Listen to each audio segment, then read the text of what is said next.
And what's the starting story out of this? Did you just, I don't know, shoot a LinkedIn message to Dharmesh or Brian and said, "Hey, got an idea, let's do a platform ecosystem for HubSpot," or probably not? So what's the story behind? Well, I think Brian and Dharmesh, even when they had founded the company, had aspirations from the very beginning to become a platform. Dharmesh is very much a student of platform ecosystems, and I'd known them from the very beginning. We were both here in the Boston area, and so it was really great to watch them grow. When they reached out to see if I would be interested in helping them, I will share one anecdote. So it was at that same time over those years that I, again, had this map of what had become thousands and thousands of different Martech products.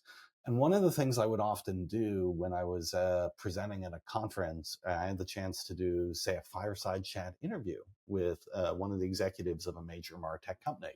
Like I'd interviewed leaders from Adobe, I'd interviewed leaders from Oracle, is I'd be on stage with them and I would show them that map of all those different companies. And I'd say, okay, it's like a Rorschach test. What do you see here? And the answer was almost always some form of fear, uncertainty, and doubt.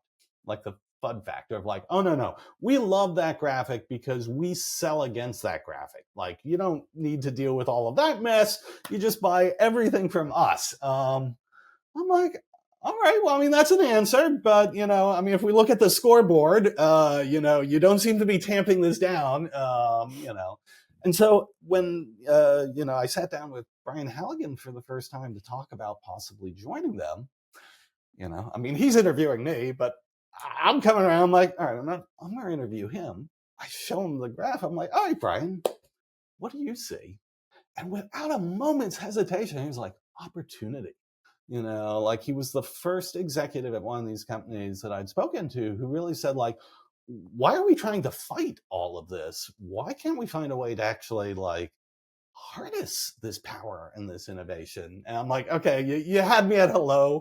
And so it's been a real honor to be able to work with them to, at least for one MarTech product in the space, help feel like I had a bit of an influence on shaping an ecosystem strategy. Yeah, that is a fantastic story. And it's interesting because while